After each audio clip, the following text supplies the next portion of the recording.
오늘 말씀은 주님의 종, 그리고 깨닫지 못하고 듣지 못하는 그런 백성에 대한 하나님의 탄식, 그럼에도 불구하고 하나님의 구원의 약속에 관한 그런 말씀들입니다. 42장, 43장은 우리가 많이 알려져 있는 말씀인데요.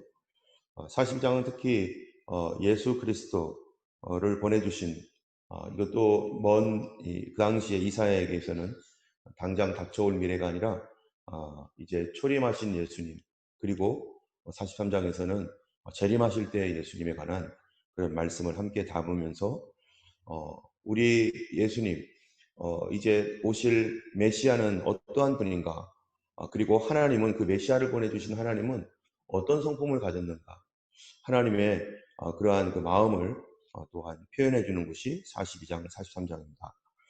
42장에서 보면은 내가 붙드는 나의 종, 내 마음에 기뻐하는 자, 곧 내가 택한 사람을 보라 하면서 이제 나의 영을 그에게 주었고 그가 이방의 정의를 베풀리라, 이렇게 시작을 합니다. 여기서 말하는 나의 종이라고 하는 것은 어제 말했던 고레스가 아니라 이제 궁극적으로 이제 오실 메시아, 오늘 우리로 말하면 예수 그리스도를 말하는 것이죠. 예수님이 주님의 궁극적인 주님의 붙드시는 종인데, 우리가 이것을 이 예수님이 어떠한 분인가라고 하는 것을 여기 보면은 첫 번째로는 내가 붙드는 나의 종.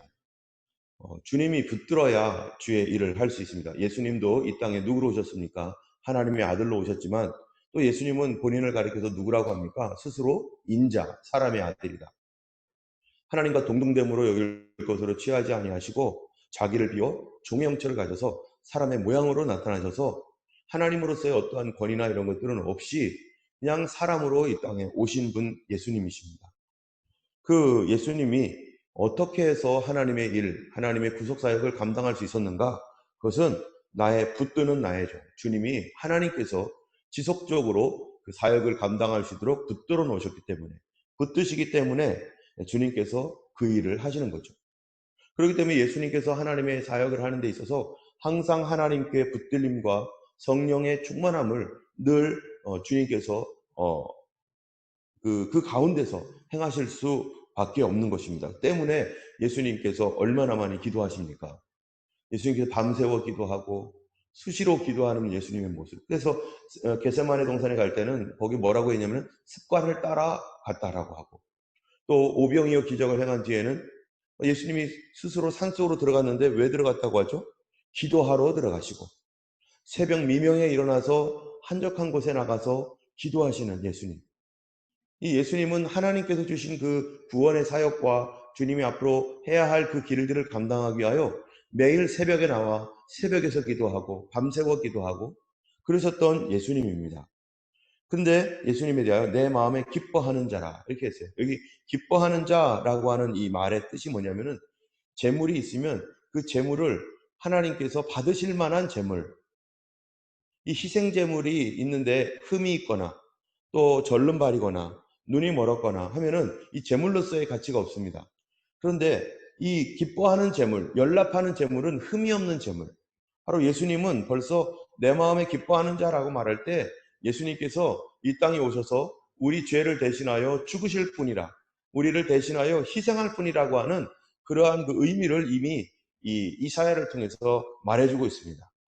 그리고 내가 택한 사람, 하나님께서 택하시고 그리고 나의 영을 그에게 주었은즉.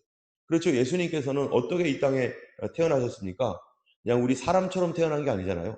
성령으로 잉태하셨고 하나님의 영을 주셨다고 했는데, 성령으로 잉태하시고 또 성령으로 세례를 받으시고 또 성령으로 부활하시고, 예수님의 모든 그 삶 전 과정은 성령으로 시작해서 성령으로 끝나셨던, 그리고 하나님 나라에 오르기까지 계속적으로 성령으로 함께 하셨던 분이 바로 예수님입니다.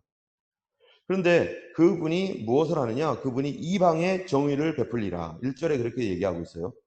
자, 그러면은 그 정의가 뭔가, 이 주님께서 우리에게 정의를 베푼다라고 했는데 그 정의가 뭔가 하는 것이 2절, 3절, 4절에 나와 있습니다. 하나님께서 베푸시는 정의. 자, 2절, 3절, 4절에는 그분의 성품에 대해 있는데, 근데 그분의 성품으로 정의를 시행할 것이다 라고 이렇게 말하고 있는데요. 그게 뭐냐면 2절, 외치지 아니하며 목소리를 높이지 아니하며 그 소리를 거리에 들리게 하지 아니하며 상한 갈대를 꺾지 아니하며 꺼져가는 등불을 끄지 아니하고 진실로 정의를 시행할 것이며, 이 정의를 시행하시는 분, 이 땅에 수많은 사람들이 정의를 구하고 정의롭다라고 하고 이 공의롭게 정의롭게 뭐 그런 얘기들을 굉장히 많이 합니다. 이 땅의 정의는 뭐 틀린 거를 바르게 고치는데, 그런데 이건 악한 사람들도 정의를 구현한다고 하고, 이 공산주의자들도 정의 어떻게 하고, 독재자들도 정의를 외치고 있어요. 그러면은 성경에서 말하고 있는 정의란 뭔가? 내 눈에 볼 때 정의가 아니라 하나님 눈에 정의가 뭔가? 그리고 그 정의를 행하는 사람의 성품이 뭐여야 되는가? 이 말씀을 보면은 이 땅에서 말하고 있는 정의는 다 거짓말이에요. 그냥 틀린 거를 고친다는 거가 뭔지를 모르는 거죠. 자기들의 관점에서, 자기 기준에서 틀린 거를 고치는 것을 정의라고 그렇게 속이고 있는 것이죠. 근데 하나님의 말씀은 정의를 위해서 먼저 뭐가 있어야 됩니까? 그는 외치지 아니하며 높이지 아니하며 목소리를 거기에 들리지 아니하며, 정의는요, 첫 번째로 온유하고 부드럽다는 거예요. 막 소리 지르거나 막 목소리를 높여가지고 막 바깥에까지 막 소리가 나오거나 그래서 정의가 실현되는 게 아니라는 것입니다. 또 3절에 보면은 상한 갈대를 꺾지 아니하며, 여러분 상한 갈대라는 것은 우리의 꺾어진 영혼, 꺾어진 마음을 말하는 거죠. 이 꺾인 마음, 죄로 인하여 우리의 이 거룩함이 꺾여버리고 또 상처로 인하여 꺾여버리고, 이런 그 꺾인 영혼들, 타락한 영혼들, 그런 영혼을 주님이 어떻게 한지 알아요? 이 상해 있고 허트되어 있는 갈대, 그거를 절대 꺾지 않는다는 거예요. 상처난 영혼을 꺾지 않는 분. 우리가 사람들 보면은 상처나거나 또 부족하거나 죄를 짓거나 또 뭐 그런 사람들, 그런 사람들 보면요, 사람들이 무시해버리고 치워버리라고 하고 이럽니다. 그런데 예수님은 상한 갈대도 그 동강내지 않는다는 거예요. 또 이 꺼져가는 등불을 끄지 아니하고, 정말로 이 슬픔과 고통과 괴로움에 좌절에 정말 생명처럼 여기고 있는 것들을 다 잃어버린 그런 사람들, 또 죄로 인하여 그 영혼의 불이 꺼져가고 있는 그런 그 타락한 영혼들까지도 예수님께서 뭐 한다는 거예요? 끄지 않고 정의를 행하시는데, 그 정의가 뭡니까? 회개하는 자를 용서해 주시고 회복해 주시고 돌아오게 해 주시고, 또 목소리로 왜 그랬어? 왜 그렇게 하는 거야? 라고 하지 아니하고 부드럽게 그들이 놀라지 않도록 주님이 감싸 주셔서 그렇게 보호해 주시는, 그것이 바로 성경에서 상한 갈대를 꺾지 않고 꺼져가는 등불을 끄지 않는 것이 바로 정의이고, 메시아는 바로 그런 분이다라고 성경이 얘기하고 있습니다. 4절에 그는 쇠하지 아니하며 낙담치 아니하고 세상에 정의를 세우게 이르리니 섬들이 그 교훈을 앙망하리라. 이 우리 주님께서 이러한 성품을 가지고 계신 그 분이 바로 하나님의 보내주신 주님의 기뻐하는 종이라는 것입니다. 6절에 보면은요, 이 예수 그리스도는, 주님의 부르신 그 종은 어떤 분인가? 6절 후반에 보면은 너를 세워 백성의 언약과 이방의 빛이 되게 하리니, 예수님은 유대인만을 위한 하나님이 아니라는 거죠. 예수님은 이방인을 위한 하나님도 되시는 겁니다. 예수님은 이방인의 축복이 되시는 거죠. 우리가 교회나 성도들은 우리들끼리 축복이 되는 것이 아니라 누구에게도 축복이 되어야 되는 거예요. 안 믿는 사람에게도 우리 만나는 게 축복이 되어야 되는 거죠. 교회가 여기 있는 것이 이 주변 사람들에게 축복이 되어야 되고, 심지어 전혀 다른 종교를 갖고 있는 사람에게도 우리를 만난 것이 그들에게 여러 차원에서 축복이 되어야 되는데, 그런 그 일을 위하여 우리가 오늘도 만날 사람을 위하여 주님, 누구를 만나든지 그 사람에게 예수 그리스도의 복이 흘러가게 하시고 나를 만나는 사람마다 행복해지게 하여 주시고, 또 나도 주 예수 안에서 늘 그 하나님의 은혜와 행복을 누리는 그런 삶이 되도록 우리가 기도해야 될 것입니다. 주님께서 우리를 그렇게 세워주실 줄로 믿습니다. 7절에 내가 눈먼 자들의 눈을 밝히며 갇힌 자를 감옥에서 끌어내며 흑암에 앉은 자를 감방에서 나오게 하리라. 예수님의 사역이 있습니다. 예수님의 3대 사역이 뭐냐면은 첫 번째로 눈먼 자들의 눈을 밝히는 것.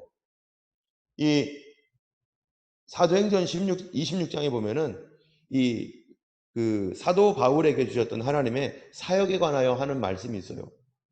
눈먼 자들을 그 눈멀매서 눈을 떠서 그리스도께로 하나님께로 돌아오게 하고 그들을 죽음과 사망에서 건져서 생명으로 오게 하는 그 사역, 그것이 바로 사도 바울의 사역이었는데 이 복음의 사역이죠.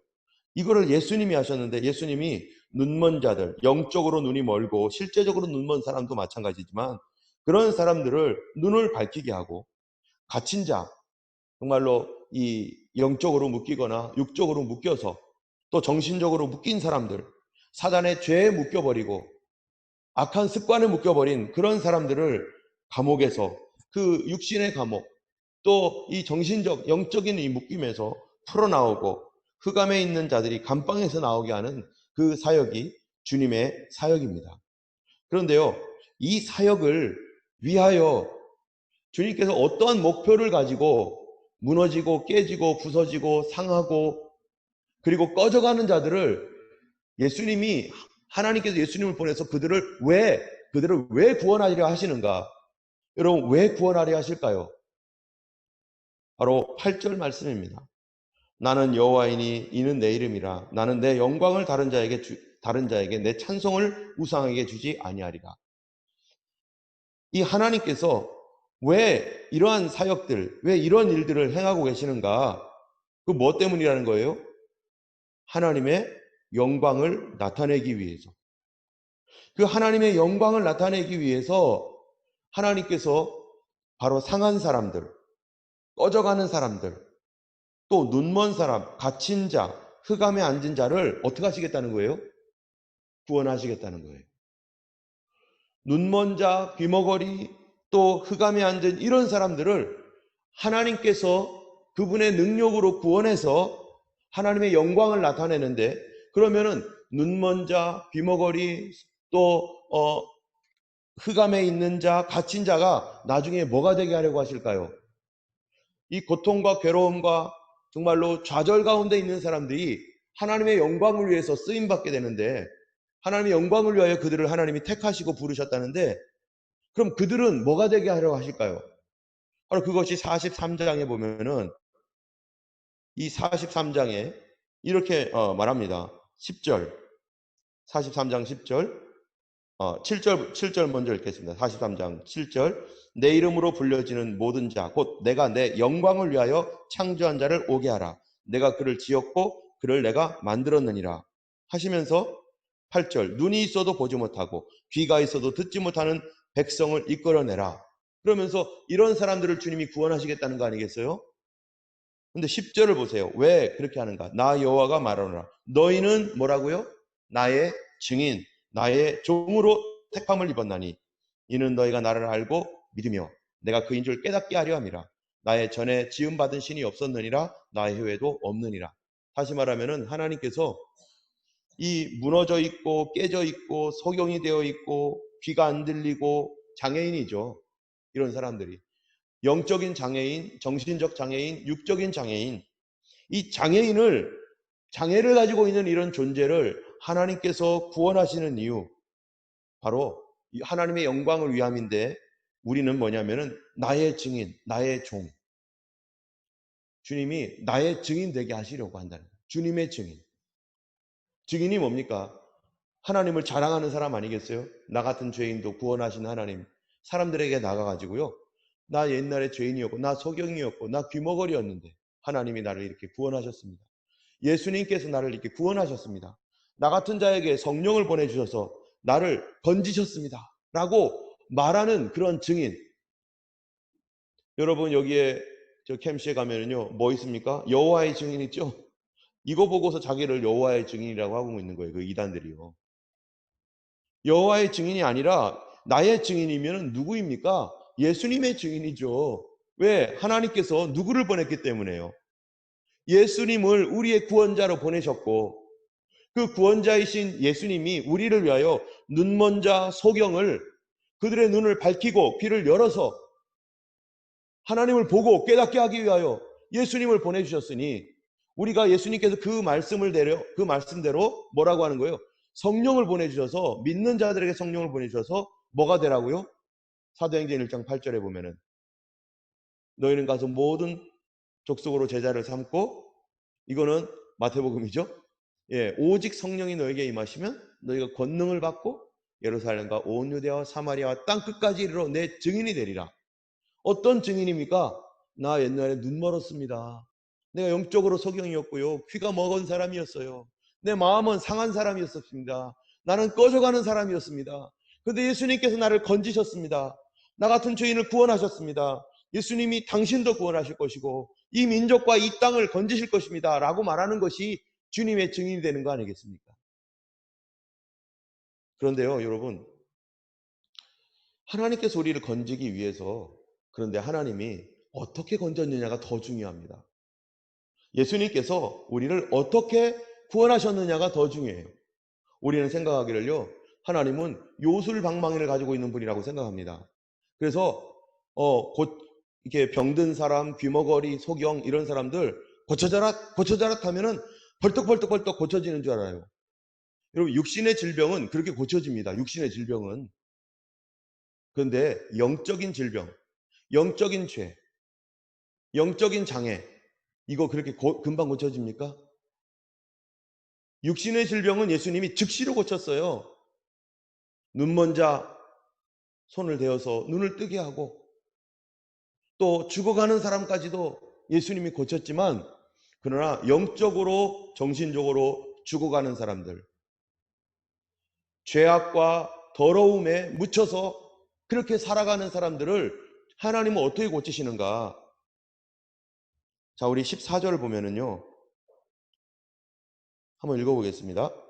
내가 오랫동안 조용하며 잠잠하고 참았으나 내가 해산하는 여인같이 부르짖으리니 숨이 차서 심히 헐떡일 것이라. 15절 16절 읽어보겠습니다. 같이 읽겠습니다. 내가 산들과 언덕들을 황폐하게 하며 그 모든 초목들을 마르게 하며 강들이 섬이 되게 하며 못들을 마르게 할 것이며 내가 맹인들을 그들이 알지 못하는 길로 이끌며 그들이 알지 못하는 지름길로 인도하며 흑암이 그 앞에서 광명이 되게 하며 구분대를 곧게 할 것이라. 내가 이 일을 행하여 그들을 버리지 아니하리니 조각한 우상을 의지하며 부어 만든 우상을 향하는 너희는 우리의 신이라 하는 자는 물리침을 받아 크게 수치를 당하리라. 자, 여기 보면은 하나님께서 산들이 황폐하고 초목들이 마르고 이게 뭐 때문에 그래요? 사람의 죄악 때문에 그런 거죠.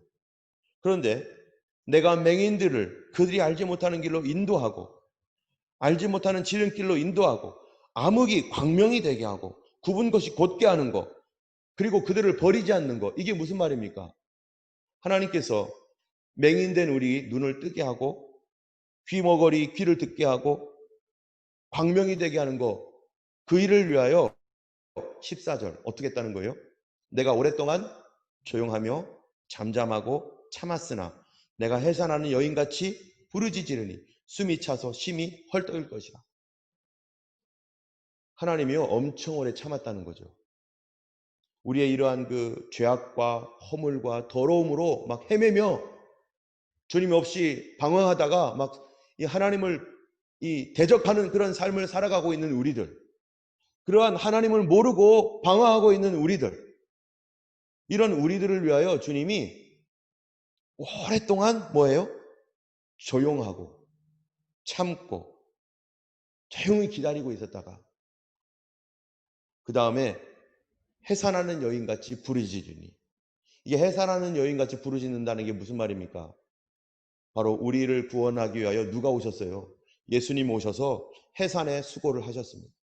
우리 죄를 위하여 주님이 십자가 지는 그 고난을 받으셨는데 주님의 때가 될 때까지 하나님은 우리를 멸하지 아니하고 온 세상에 얼마나 죄와 악이 얼마나 가득합니까?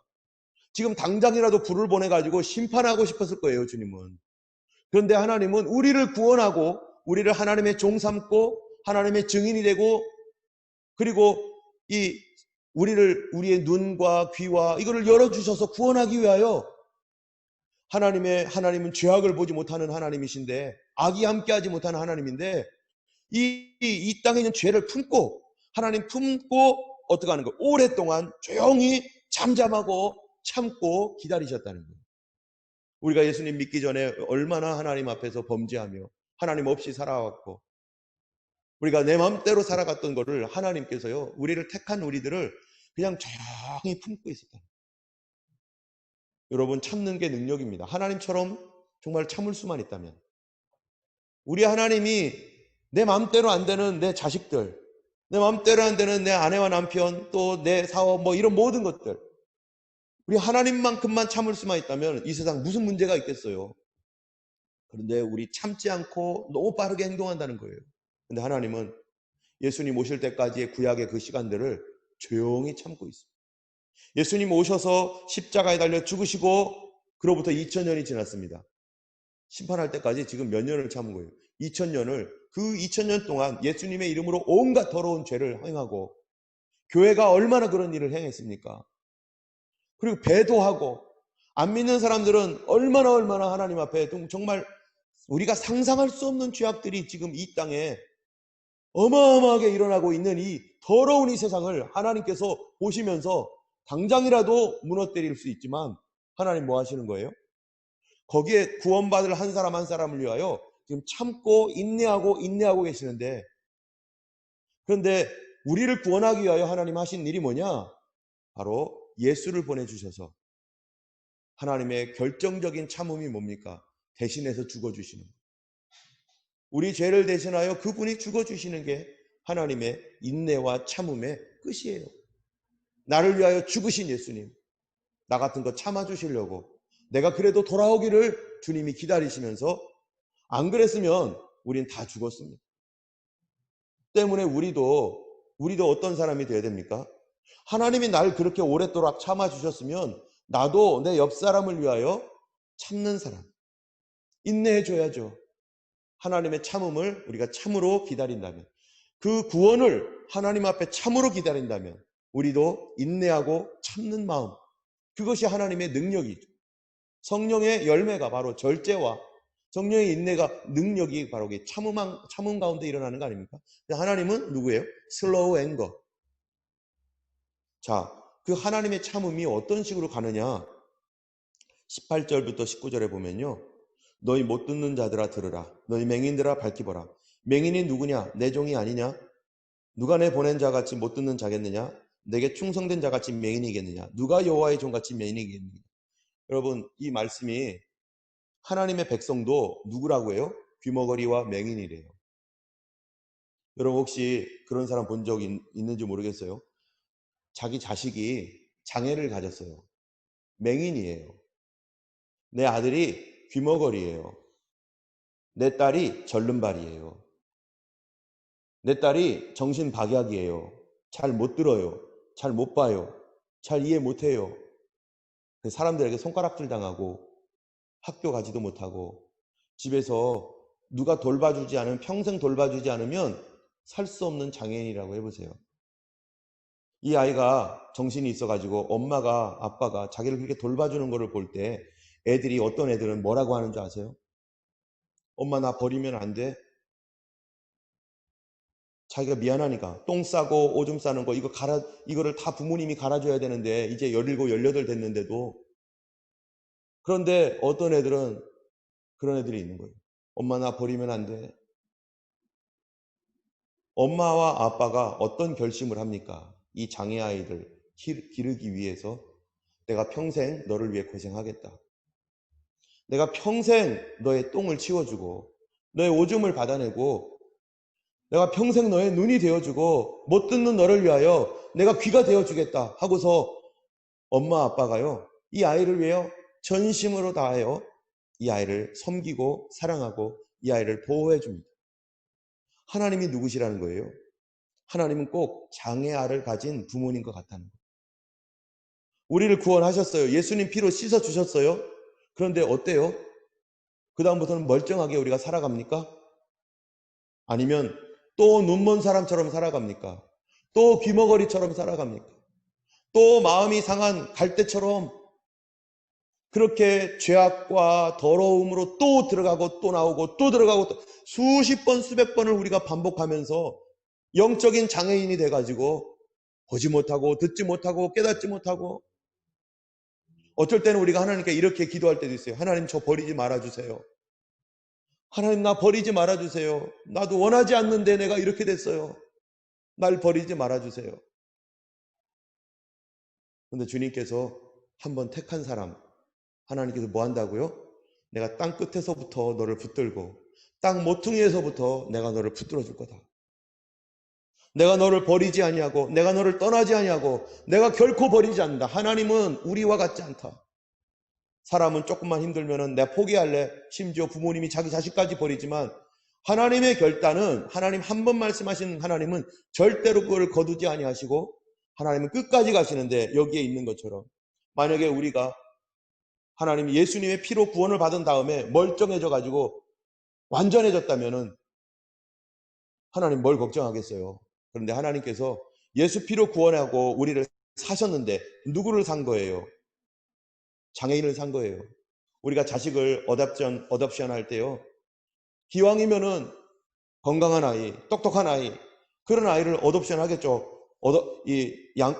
양자 삼겠죠. 그런데 하나님께서 그런 아이를 삼은 것이 아니라 눈멀고 소경되고 마음이 상한 아이들, 상처받은 아이들, 이런 아이들을 택해가지고 데려올 때는 어떤 결심을 한 겁니까?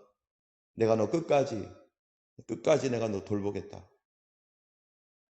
우리 하나님께서 장애아를 가진 그런 부모와 같이 오늘도 우리의 연약함 가운데 주님이 내 곁에서 내가 또 삐뚤어지게 나가고 못 봐가지고 실수하고 넘어질 때 하나님이 어떤 눈으로 보시겠어요? 하고서 막 그냥 막 죽이려고 그런 하나님이 아니라 불쌍해서 또 오늘도 우리의 연약한 그런 죄악을 참아주시고 용서해 주시고 또 일으켜 주시는 그런 긍휼의 하나님, 어떻게 보면 불쌍하신 하나님이라고도 할 수 있어요. 우리 하나님을 우리가 오해하면 안 됩니다. 우리가 40장 41장 계속해서 말하는 게 있어요. 내가 결코 너를 놓치지 않을 거야. 네가 비록 그렇게 할지라도 나는 너의 하나님이야. 43장에 너는 두려워하지 말아라. 내가 너를 구속하였고 내가 너를 지명하여 불렀나니 너는 내 것이라 이랬는데 43장 1절에 내가 내 것이라는데 그 내가 누굽니까? 그 너가 누굽니까? 눈이 안 보이고 귀가 멀고 정신박약이고 죄악으로 그득그득 쌓여있는 그런 그런 나를 지명하여 내가 불렀다. 너 내 거야. 4절에 보면은 3절에 대저 나는 여호와여 너의 하나님이다. 이스라엘의 거룩한 이요 너의 구속자다. 내가 애굽을 너의 속량물로 구스와 스바를 너를 대신하여 주었다. 네가 내 눈에 보배롭고 존귀하며 내가 너를 사랑하였은즉 내가 네 대신 사람들을 내어주며 백성들이 네 생명을 대신하리니 너는 두려워하지 말라. 우리 하나님은 우리를 사랑하시되 끝까지 사랑하시는 하나님. 우리가 어디 갈 때까지요? 완전해질 때까지. 어디서 완전해질까요? 하나님 나라 갈 때 완전해지겠죠. 그 나라에서야. 그렇다면은 내 생명이 끝날 때까지 하나님 날 버리지 않고 끝까지 내 곁에서 나를 도와주시고 인내해 주시고 참아주시는 나보다 훨씬 더 나은 사람들이 많은데도 불구하고 나를 보배처럼 여겨주시는 그 하나님, 그런 하나님이 우리 하나님이시고 그 예수님이 장애로 그득그득한 나를 위해서 나 같은 죄인, 나 같은 장애인을 위하여 주님이 십자가 지셨습니다. 오늘도 그 예수님의 사랑과 은혜에 감사하며 오늘도 우리도 하나님의 마음을 닮아서 참으로 우리 옆에 있는 사람을 참고 그들을 위하여 헌신하고 또 나를 위하여 십자가 지신 그 예수 그리스도를 오늘도 증거하는 그런 하루 되기를 주님의 이름으로 축원합니다. 우리 546장입니다.